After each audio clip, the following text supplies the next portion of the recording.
Bismillahirrahmanirrahim. Assalamualaikum warahmatullahi wabarakatuh. Salam sejahtera untuk kita semua. Semoga dalam keadaan sehat walafiat, tidak kurang sesuatu apapun.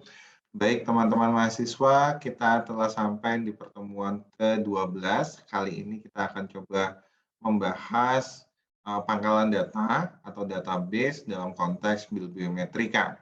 Nah, dalam pertemuan kali ini kita akan coba berkenalan ragam dan jenis pangkalan data atau database yang lazim kita gunakan sebagai resources, baik itu untuk penelitian bibliometrika, pengukuran bibliometrika, atau hal yang sifatnya mendasar untuk kebutuhan ilmiah, seperti membuat penelitian atau mencari jurnal, ataupun untuk kebutuhan publikasi ilmiah. Jadi kita akan coba berkenalan dengan materi tentang database atau pangkalan data.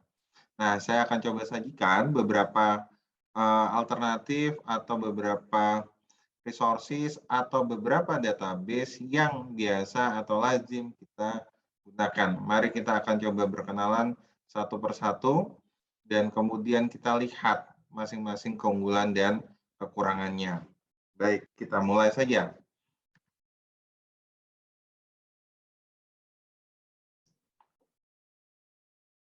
Oke, yang pertama, ini yang paling populer dan paling sederhana kita gunakan.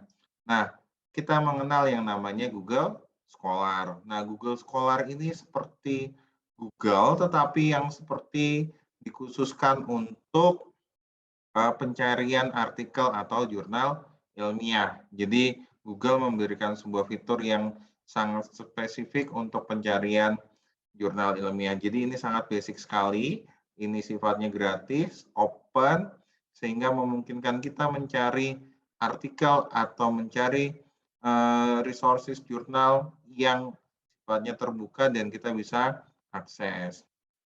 Nah, Google Scholar merupakan pengembangan dari mesin pencari Google yang khusus untuk pencarian ilmiah. Google Scholar menggunakan algoritma dan mengindeks teks lengkap atau metadata literatur ilmiah di berbagai format disiplin penerbitan yang dapat diakses secara terbuka. Nah, apa saja sih fitur yang diunggulkan? Pertama, kita bisa melihat US Case Legal Database. Nah, kita bisa mencari database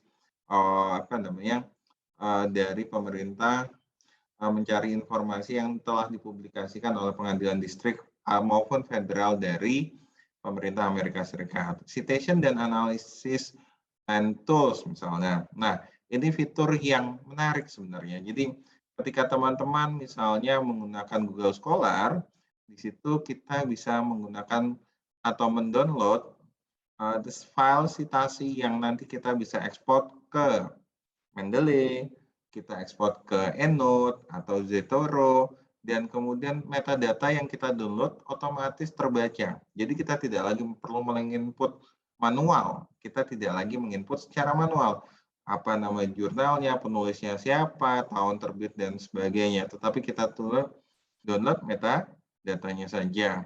Atau misalkan teman-teman masih menggunakan fitur yang manual, kita klik kutip atau cite, nanti kita kemudian bisa mengcopy paste model pengutipan yang disajikan, bisa IPA misalnya, ada Chicago misalkan, atau alternatif yang lain yang disajikan. Nah, yang menarik lagi, Google Scholar ini juga menjadikan related artikel atau artikel yang memiliki kesamaan atau kemiripan dengan ini artikel yang kita baca atau yang sedang kita cari. Jadi kita akan dimudahkan mencari informasi atau kesinambungan dengan artikel yang lain. Atau misalnya juga kita ada fitur Group and Access Literature. Menggunakan fitur Group and Access Literature memungkinkan melihat kelompok artikel. Nah, ini juga menarik. Kalau kita kenal kelompok artikel memungkinkan kita untuk tahu yang seragam. Bahkan kini kan ibarat sosial media ya, Google Scholar sekarang menyajikan H-index, G-index yang kita bisa lihat pemeringkatan seseorang di dunia seperti apa, sehingga kita bisa lihat reputasinya seseorang seperti apa. Karena Google Scholar ini jelas-jelas membantu kita melihat indeksasi seseorang itu peringkatnya seperti apa. Oke, itu yang kita bisa lihat di sini misalnya. Oke, selanjutnya kita akan coba berkenalan.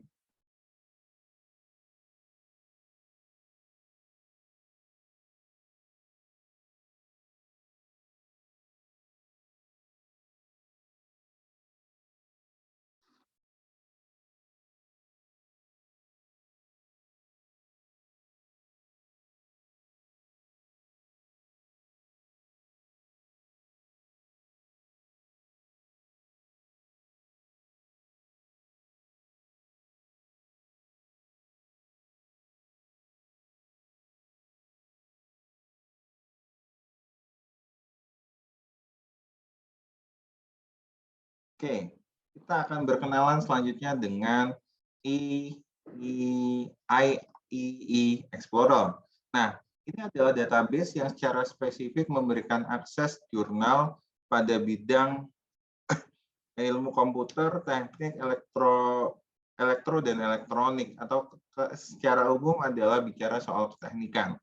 Google Scholar itu sifatnya general, sehingga Anda bisa menemukan banyak sekali jurnal yang kemudian kita juga dapat patut mencurigai kualitas artikelnya. Sedangkan Triple E yang lazim kita bisa sebut misalkan Institute Electrical and Electronic Engineers atau pihak yang bekerja sama secara khusus membuatnya, kemudian merekomendasikan subjek-subjek yang bicara tentang keteknikan. Jadi teman-teman mau cari jurnal atau artikel yang bereputasi di bidang keteknikan ini.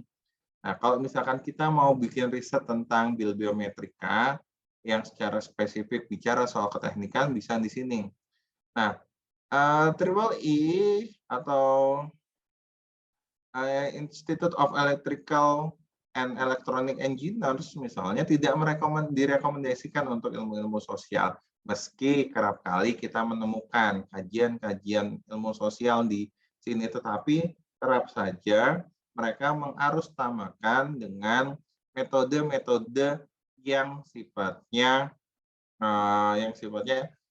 engineering atau kemudian ilmu komputer. Nah, misal penggunaan studi bibliometrika digunakan untuk melihat kajian-kajian terbaru di bidang ilmu komputer.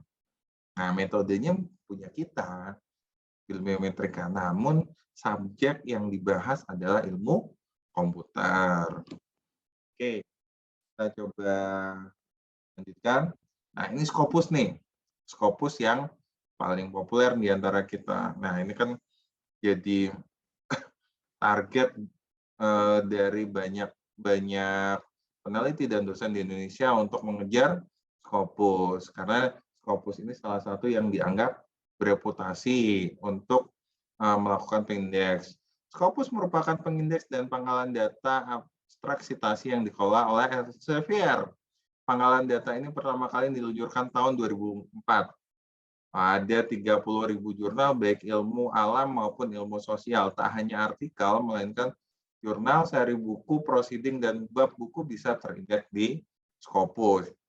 Nah, Scopus memiliki reputasi ilmiah yang memadai karena telah mengalami tahap review dan indeksasinya Scopus terintegrasi dengan pengukuran perankingan H-index, SATCOS, SJR, dan SNIP, Source Normalized Impact per Paper. Artinya gini, dia sudah memiliki sebuah mekanisme yang profesional dan cakap. Nah, ini yang membuat menarik. Apakah AAA tidak memiliki mekanisme yang cakap? Juga memiliki mekanisme yang cakap, dan mereka justru AAA atau IEE itu kemudian sangat diakui di bidang engineering dan electrical. Nah, tetapi Scopus ini memadahi baik itu yang sosial maupun eksakta. Dan eksakta itu luas, bisa saja dia bicara soal kimiawi atau bisa juga biologi. Bahkan kedokteran juga cukup populer menggunakan pengindeksan Scopus. Nah, Scopus ini satu sisi dia pengindeks, ya satu pengindeks. Kemudian kalau misalkan dia satu grupnya dengan Science Direct. Jadi lumbung jurnal atau repositorinya ada di Science Direct. Tapi kemudian kalau mereka punya sosial medianya, punya namanya ORCID ID. Kemudian ada rankingnya, ada di Simago Jurnal Ranking. Nah, ini adalah satu hal yang menarik. Ya, dia hampir juga, misal kita bandingkan, dia punya orsid.id, itu mirip dengan yang ada di Google Scholar misalkan. Nah, tapi apa bedanya dengan Google Scholar?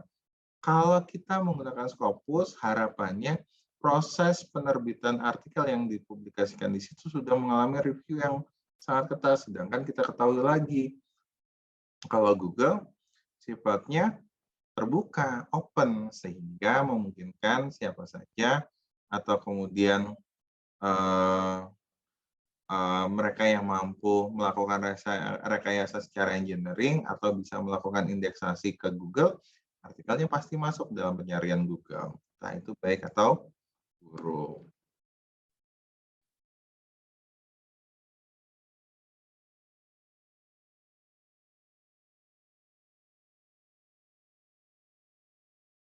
Nah, ada Web of Science. Ini juga pengindeks sekaligus dengan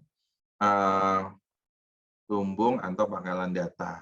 Nah, Web of Science, pangkalan data sekaligus pengindeks ilmiah yang berdiri sejak 1900. Wow, lebih tua lagi ketimbang Scopus. Website ini mengindeks jurnal dan membantu menyediakan layanan analisis berbasis data bibliografi. Jadi ada macam-macam di sini. Ada Science Citation Index Expand, ada Social Science Citation Index, Art and Humanity Index, Emerging Source Citation Index, Book Citation Index, Conference Proceeding Citation Index. Nah, ini ragam atau sub bagian yang ada. Ini Google Scholar, Scopus, REPL-E, Web of Science. Ini jadi rujukan-rujukan utama dalam kita mencari jurnal, mencari artikel, atau mempublikasikan jurnal yang mempublikasikan artikel yang bereputasi. Nah, ini ada beberapa lagi alternatif pangkalan data akademik yang alternatif. Nah, ini yang harus kita coba cermati, karena masing-masing ini berpijak pada sesuatu yang sangat spesifik dan punya karakteristik sendiri-sendiri. Kenapa? Kerap kali kita merasa ketika kita mencari artikel di sebuah jurnal atau di Google Scholar atau di Science Direct, kita akan mendapatkan yang kita harapkan. Padahal mereka adalah lumbung yang sifatnya umum dan mereka memiliki sub-sub-sub jurnal tersendiri, baik itu sosial maupun eksakta. Kita coba lihat, misalkan di luar itu ada beberapa pangkalan data atau database yang sifatnya alternatif. Di sini ada JSTOR, misalkan JSTOR, dia lebih sifatnya artikel-artikel ilmiah yang sifatnya fundamental. Teman-teman jika ingin mencari artikelnya Adam Smith, Hegel, atau generasi-generasi yang terdahulu memberikan fundamental dasar, bisa dilihat di sini. Ada juga kita kenal di misalkan ProQuest ya. ProQuest ini kita bisa mencari artikel atau jurnal yang kira-kira juga terindeks juga di Google Scholar bisa. Tapi kelebihannya apa? Kalau teman-teman mau cari telecommunication report, inflation report, quartile 1, 2, 3, until 4 di tahun yang berjalan, kuartil 1, 2, 3, 4 pada tahun berjalan bisa ada di sini. Nah, atau misalkan mau cari matematika di Math Science Net. Nah, ini adalah beberapa bentuk pilihan yang bisa kita gunakan dalam pangkalan data atau pencarian data akademik. Oke, itu pengantar atau kemudian ulasan singkat tentang pangkalan data. Informasi yang lebih komprehensif dan lengkap penjelasannya bisa teman-teman baca dan lihat di sajian modul bibliometrika yang sudah disajikan di VLM atau di Brown yang kita sama-sama ciptakan atau kita buat untuk kita berkomunikasi dan belajar bersama menggunakan learning management system yang disajikan oleh Universitas Brawijaya atau yang kita kenal dengan Brawijaya Online Learning. Baik, terima kasih. Sampai jumpa di lain kesempatan. Wassalamualaikum warahmatullahi wabarakatuh. Salam sejahtera untuk kita semua.